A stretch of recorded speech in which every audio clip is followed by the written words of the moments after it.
This is Sergey Belov from Blakeney Racket and Swim Club, and the video is presented by Time Value of Tennis. Today's topic is going to be tips for a slice serve. If you watched our video on the kick serve, there are a lot of things that are similar for the slice serve. Obviously, you're not going to change your motion completely for the serve, but there is some differences we're going to learn today.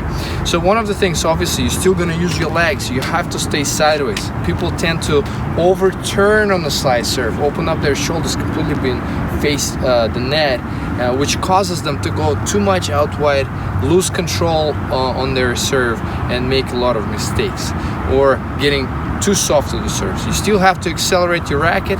Make sure do pronation. A lot of people do supination on the serve. Instead of pronating their forearm, they just curving the racket around, which causes them to get too much slice and the ball just goes away.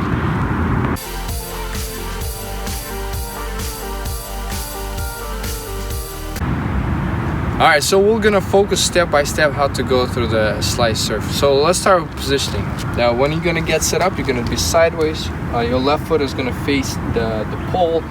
Your right foot is gonna face the side fence if your dominant hand is the right hand. And it depends, you know, some people stay more aligned with the toss, some people turn a little bit more, showing their back to their opponent, whichever you know is better for you. We're gonna talk one that is aligned with the toss. You got to get the toss up in front of you. Sometimes it's even easier if you're an intermediate player or beginner player. You can actually toss the ball a little bit to the right from you, which helps you to get more angle on the slice serve.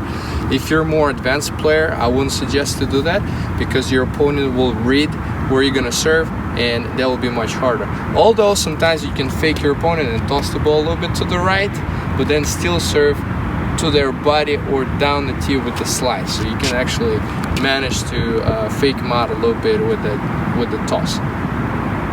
So one thing is very important, obviously, is the grip for the slice serve. Very similar to the kick serve.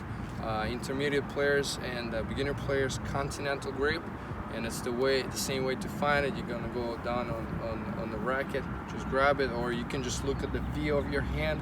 Look at the top edge of the racket and just grab it like that as a hammer, or a little bit towards your one-handed backhand, also going to give you more angle to get that slice serve.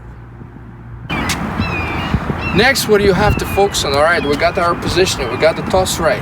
Now, as we're hitting, we're coming up, you still have to do, you have to drop your forearm back, make sure it's a motion here, not brushing your hair as you would do on the kick serve or any other serve.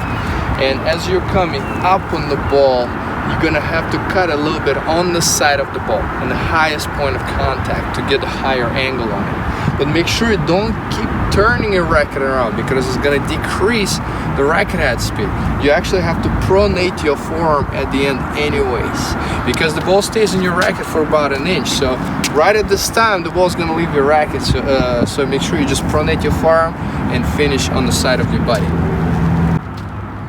The slice serve is very effective when you go out wide on the deuce side if you're a right-handed player, and out wide on that side if you're a left-handed player, because you can take your opponent off the court in order to open up the court and hit the ball in the open court, right? So the ball is going to come probably a couple of feet before the service line, move your opponent out. A lot of people have to move diagonally to return the ball, and they'll be inside of the court, so after that you can send a nice heavy topspin to their backhand side, same as for the lefty players. And for the lefties, obviously, it's a very good serve because you're going to target their backhand. A lot of people's backhand is a little bit weaker, so you can really target their backhand and open up the court doing that. You can also use it on body serve. Excellent serve to get right into the left hip of your opponent, so it will be hard for them to get around their forehand or backhand, so they're going to get jammed most of the time and give you an easy return back, which you can hit an approach shot, maybe come into the net or just take advantage and control over the point.